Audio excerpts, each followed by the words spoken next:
ఇక్కడ మీకు ఒక ఫ్లో చార్ట్ చూపించాం. ఇది పోలవరం డ్యామ్.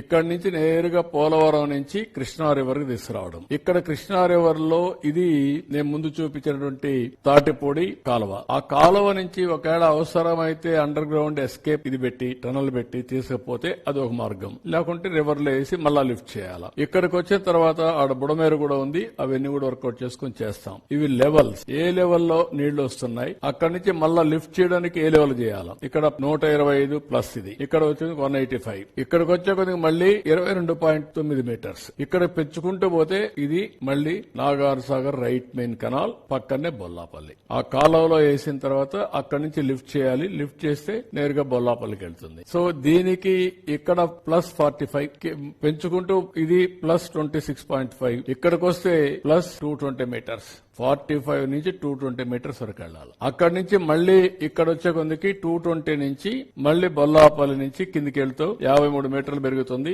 180కి వస్తాం, మళ్ళా 200కి వెళ్తాం, మళ్ళా కిందికి వస్తాం, మళ్ళా 227కి వెళ్తాం. ఇక్కడికి వచ్చే కొందికి నల్లమలై ఫారెస్ట్. ఇక్కడికి వచ్చిన తర్వాత బనకచర్ల 265, 220, 265, 45 మీటర్స్ ఉంటుంది. అంటే 45 నుంచి 265 తీసుకెళ్తాం. వేరియస్ స్టేజెస్ లో అప్స్ అండ్ డౌన్స్. అప్పుడు 220 మీటర్స్ గానీ మనం తీసుకుపోగలిగితే ఈ నీళ్లు బనకచర్లకు చేరతాయి. వేరియస్ గ్రావిటీ లెవెల్స్ ఉంటాయి, పైకి కిందికి. అవన్నీ మీరు చూశారు ఈ లెవెల్స్. ఇక్కడ ఇది టనల్ కావాలా, 3 టనల్స్. ఇవన్నీ లిఫ్ట్ కావాలా. 1, 2, 3, 1, 2, 3, 4, 5, 6 లిఫ్ట్లు కావాలి. లిఫ్ట్లు ఉన్నాయి, టనల్స్ ఉన్నాయి, గ్రావిటీ. ఇది వేరియస్ కాంబినేషన్స్ తో ఇది పూర్తయ్యే పరిస్థితి వస్తుంది.